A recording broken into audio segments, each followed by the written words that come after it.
Olá, queridos irmãos e irmãs, chegou pra gente aqui mais uma dúvida interessante e a dúvida é a seguinte: quando li no livro de João a respeito de um anjo que agitava as águas no tanque de Betesda, fui perguntar ao meu pastor mais detalhes sobre esse acontecimento.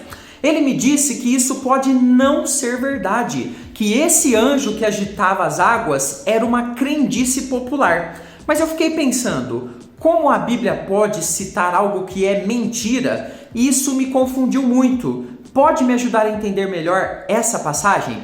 Muito obrigado, querida irmã, pela dúvida que você mandou pra gente aqui no nosso canal, e você que me assiste agora também tem esse espaço. Aqui nesse vídeo os comentários estão abertos para você colocar a sua pergunta ou dúvida e ela pode virar o próximo vídeo aqui do nosso canal. Então aproveite, não tem pergunta boba, ok? Aproveite a sua dúvida para crescer mais no conhecimento do Senhor. E antes de te explicar essa pergunta, eu peço a você, deixa o seu like, deixe o seu joinha, ele ajuda muito o nosso trabalho, apoie para que a gente continue fazendo vídeos aqui na internet. Eu não sei se você me conhece, eu sou o presbítero André Sanches do blog esboçandoideias.com e vou te conduzir na explicação desse tema hoje. Então vamos à minha lousa de explicações que a gente vai aprofundar essa questão. Vamos lá? Então vamos lá, texto na tela, João capítulo 5, versículo de número 4, que diz o seguinte: porquanto um anjo, observe bem, descia em certo tempo agitando-a, ou seja, agitando a água. E o primeiro que entrava no tanque, uma vez agitada a água, sarava de qualquer doença que tivesse. Olha que interessante esse versículo. Queridos, será que o apóstolo João está aqui apenas relatando uma informação em que as pessoas criam? Ou seja, ele está apenas descrevendo aqui algo que era comum as pessoas falarem a respeito deste tanque de Betesda? Ou tínhamos de fato um anjo que descia ali e trazia curas para as pessoas naquele lugar? Para que a gente conheça realmente o que esse texto está ensinando, precisamos estudar o contexto. Então eu peço a você que fique até o final para que o seu aprendizado seja completo. E nós começamos agora fazendo uma análise desse contexto, desse anjo, desse tal anjo, nesse tanque de Betesda. E é nesse momento que eu peço a você, inscreva-se aqui no canal, faça a sua inscrição. Estamos tendo aqui estudos bíblicos de segunda a sexta às 15 horas aqui no canal. Verifique aí se a sua inscrição está ativa para que você seja notificado pelo YouTube e possa aproveitar esse conhecimento, esse conteúdo que estamos preparando com muito carinho para você, ok? Olha só. Era a época de uma das festas dos judeus que o texto de João não menciona pra gente. Alguns teólogos vão dizer que seria ali a festa de Ano Novo dos judeus, mas não tem como saber precisamente. Jesus então ele sobe ali para a região de Jerusalém, conforme está em João 5, versículo 1. Preste bem atenção. Passadas estas coisas, havia uma festa dos judeus e Jesus subiu para Jerusalém. A narrativa nos indica na sequência que Jesus foi até a região chamada ali de Porta das Ovelhas, onde ficava um tanque que tinha 5 pavilhões, ou seja, ele não era muito pequenininho não, era um local assim bastante avantajado de tamanho, chamado de Betesda, que é uma palavra hebraica muito linda que significa casa de misericórdia. Olha só que linda a palavra Betesda. E nós vemos no texto, então, João 5,2. Ora, existe ali, em Jerusalém, junto à Porta das Ovelhas, um tanque, chamado em hebraico Betesda, o qual tem 5 pavilhões. Na sequência, o texto narra que nesse local existiam muitas pessoas sofridas da vida, pessoas que tinham várias doenças, por exemplo, coxos, né? Os coxos são pessoas com problemas nas pernas. Tinham também ali cegos e paralíticos, conforme nos explica João capítulo 5, versículo 3. E agora vem a parte mais interessante da narrativa. O detalhe mais interessante é que o motivo que levava essas pessoas a estarem ali naquele lugar era um tal anjo. Sim, um anjo que, dizia ali o texto, agitava as águas em determinado tempo e curava uma pessoa por vez. Sim, apenas um sortudo teria essa possibilidade de ser curado se no momento exato que o anjo agitasse as águas, ele pulasse ali no tanque que foi agitado, ok? Olha que interessante. E diz o texto então que nós já lemos no começo, e eu quero que você foque agora nesse detalhe. o primeiro que entrava no tanque, uma vez agitada a água, sarava de qualquer doença que tivesse. Então isso causava, obviamente, uma grande concorrência. Quem será o sortudo que no momento em que a água se agitar, vai cair lá dentro e sairá então sarado da sua enfermidade?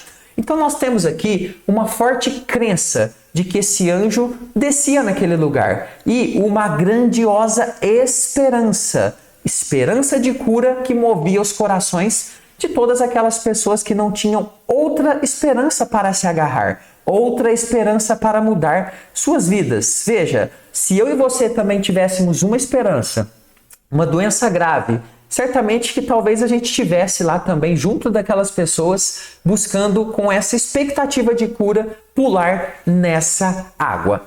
Isso é importante você entender então nessa primeira parte de contexto. Agora eu quero fazer uma consideração importante que talvez você não saiba sobre um dos versículos mais importantes desse texto do tanque de Betesda. Olha só, boa parte dos manuscritos, aqueles manuscritos que são utilizados para as traduções, os mais tradicionais, não tem esse trecho de João 5,4 como parte do texto original aqui dos escritos do apóstolo João. Sim, em alguns dos manuscritos mais antigos, você não vai encontrar esse trecho. Inclusive, se você estiver utilizando a mesma tradução que a gente utiliza aqui, que é a tradução de João Ferreira de Almeida, né, revista e atualizada, ou outra de João Ferreira de Almeida, você vai ver que esse versículo especificamente, ele está ali entre colchetes, para que isso fique claro. Ou seja, o tradutor ali, a pessoa que editou a Bíblia, melhor dizendo, ele colocou entre colchetes para mostrar, olha, esse trecho aqui existe alguma discordância, ele aparece em algumas traduções, ou alguns manuscritos antigos, melhor dizendo, e não aparece em outros. No entanto, é importante considerar aqui que esse trecho aparece em alguns dos manuscritos antigos, em outros não. De qualquer forma, esse é um trecho da Bíblia que é considerado em diversas traduções que nós temos, por isso, aqui nesse estudo, nós vamos considerá-lo como parte da Bíblia em nossa análise, como uma parte real ali dentro da palavra do Senhor, ok? Então isso nos leva agora às nossas hipóteses interpretativas. Bom, qual que é a primeira hipótese que nós temos aqui na interpretação? Sim, presbítero, esse anjo, ele é ou era real. Ele aparecia de fato ali no tanque de Betesda. Vamos analisar essa hipótese. Então essa primeira hipótese, ela vai indicar para a gente que existia sim esse anjo, que de tempos em tempos ele agitava aquela água, e ali, né, como o próprio nome diz, Betesda, casa de misericórdia, isso seria então um ato de misericórdia de Deus trazendo cura a uma pessoa por vez naquele local. E as pessoas da época até mesmo conheciam, e aqui eu estou falando de uma possibilidade, outras pessoas que haviam sido curadas ali, né? É um fato que não é narrado no texto, mas vamos pensar, se realmente um anjo descia de fato ali, então existiam pessoas curadas que traziam expectativa a outras pessoas para estarem ali. Essa é uma possibilidade forte aqui do texto. Por isso tínhamos então no coração das pessoas uma crença muito forte de que haveria então essa possibilidade desse anjo aparecer novamente naquele lugar em determinado momento e fazer a cura de mais alguém. E poderia ser eu, pensavam aqueles doentes. Isso explicaria então a quantidade de pessoas que estavam naquele lugar buscando essa cura, buscando essa bênção, mas também uma quantidade enorme de pessoas frustradas porque nunca conseguiam essa cura. Isso é importante. Se esse for o caso, essa hipótese for a real, o apóstolo João então faz esse registro porque ele acreditava nessa história, ok? Ele achava plausível que um anjo pudesse realizar aquele movimento ali para curar pessoas. E quem sabe, não sabemos, mas existe uma possibilidade, talvez ele até conhecesse pessoas que foram curadas naquele lugar. Por isso então ele faria ou fez esse registro bíblico que nós estamos lendo hoje em dia aqui em João capítulo 5. Essa é a primeira hipótese interpretativa. Mas tem uma outra, que é muito forte também, e que eu vou explicar para você. Esse anjo, na verdade, não existia. Era uma crendice popular. O que é uma crendice popular? São histórias que são espalhadas no meio do povo, mas que são como um tipo de lenda. mas que muita gente acredita. Eu vou te explicar essa hipótese em detalhes para você. Mas antes, olha só esse recadinho rápido para você. Está liberado a partir desse momento uma aula gratuita para você conhecer o curso Conheça a sua Bíblia de Capa a Capa. Aqui no primeiro comentário fixado tem um link, é só você clicar, vai abrir uma página e você pode assistir a aula de Gênesis 1 e 2 para ver como que é o ensino desse curso, onde nós vamos estudar de Gênesis a Apocalipse. Veja essa aula gratuita, se você gostar, você pode então fazer a sua inscrição e vir estudar com a gente o curso todo, ok? Então, aula de número 1 gratuita para você conhecer o curso. Olha só. A segunda hipótese é que essa história de que um anjo descia no tanque de Betesda e agitava as águas era então uma crendice popular que de tantas vezes que foi repetida, acabou se tornando algo realmente crido pelas pessoas. Mas presbítero, que estranho isso! Como que as pessoas vão acreditar numa crendice? Olha só, baseado nessa crendice, qualquer movimento feito na água, por exemplo, um vento mais forte que batesse ali naquela água, poderia ser interpretado como sendo esse tal anjo chegando ali naquele lugar. Então nós podemos ver, né, que essa crendice popular espalhada dentro dessa hipótese aqui poderia então alimentar o que a gente chama de marketing de esperança. As pessoas já tão sofridas ficavam por ali porque em um determinado momento poderiam ser elas as curadas. Sabemos que isso não é difícil de acontecer, pois nós temos diversas dessas crendices populares hoje em dia em nosso mundo. Só um exemplo para você entender. Por exemplo, sabe aquelas crendices de final de ano? Que você, por exemplo, pega umas romãs e põe na carteira para atrair dinheiro? As pessoas fazem isso. Pular 7 ondas. Existe um monte de crendices que as pessoas tomam como uma possível verdade. Então, as pessoas pensam, vou fazer, né? Quem sabe dá certo para mim. Talvez essa então seja a ideia aqui desse registro. Isso explicaria a esperança que fazia com que várias pessoas ficassem ali aguardando o tão sonhado dia que nunca chegava, mas que era alimentado por uma expectativa. E talvez todo esse movimento de pessoas ali gerasse lucros também para pessoas que poderiam explorar aquele local de alguma forma e que alimentavam ainda mais essa lenda. Pois pense comigo, um local lotado de pessoas, então eu tenho um familiar doente, eu vou levá-lo ali, quem sabe esse anjo agita essa água hoje e ele é curado. E tudo isso gerava movimento, e movimento gera então pessoas, que gera então possibilidade de vendas e uma série de outras possibilidades de lucros. Então é possível que fosse uma crendice popular que era alimentada aqui por um comércio ou por uma expectativa realmente das pessoas que ficavam então contando essa história, que eu conheço alguém, que conhece alguém, que conhece alguém, que um dia foi curado aqui, mas ninguém conseguia comprovar verdadeiramente essa história. Mas isso nos leva a uma questão complexa. Por que o apóstolo João registraria uma lenda, uma crendice popular em seus escritos? Eu vou te explicar isso em detalhes, fique comigo mais um pouquinho, que é bem interessante. E isso está dentro desse ponto. Qual é a interpretação mais correta? A hipótese primeira, o anjo era real, ou a segunda hipótese era uma crendice? Vou te dar a minha opinião aqui e vou te explicar, né, no decorrer dessa opinião, por que João então descreve essa questão. A hipótese mais aceita, na minha opinião, né, e na análise de vários teólogos, é a segunda. Era uma crendice.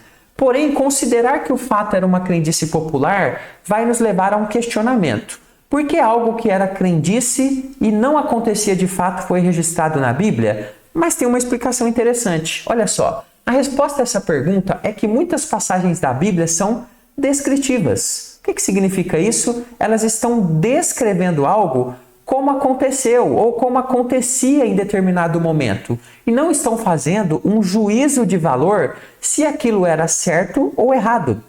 Se havia algo de verdade ou de mentira naquela questão.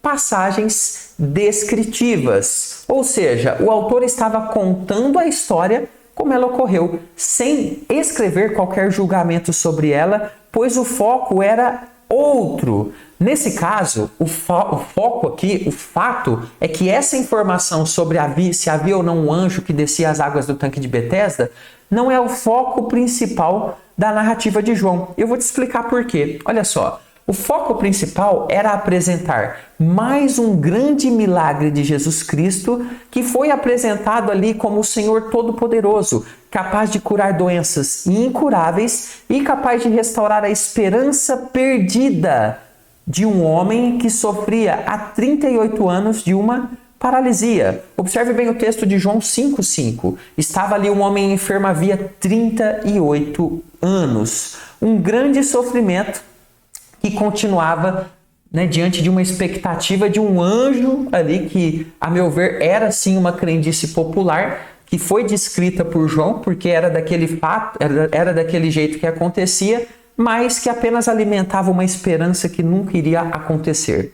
E olha só, esse homem então não tinha ninguém que o colocasse naquela água. João 5,7 explica isso.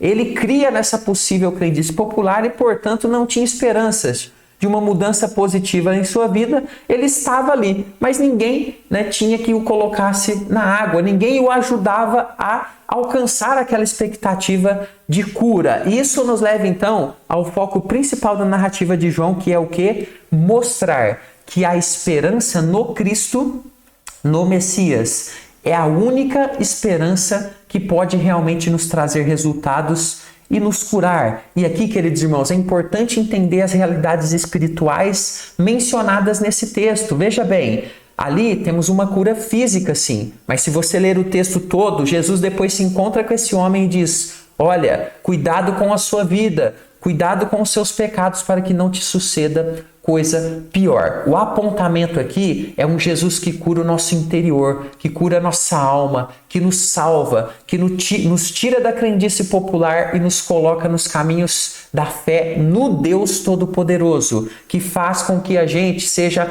restaurado da pior doença de todas, que é o pecado que nos leva à morte. Por isso o apóstolo João, então, ele descreve aquela situação que, a meu ver, é uma crendice popular. Mas diga aí para mim nos comentários, qual é a sua opinião sobre esse texto? Você acha que tinha mesmo um anjo ou você acha que era uma crendice popular? Escreva nos comentários para mim. Espero que você tenha gostado. Não esqueça de acessar aqui no primeiro link nos comentários a nossa aula gratuita do curso Conheça a Sua Bíblia de Capa a Capa.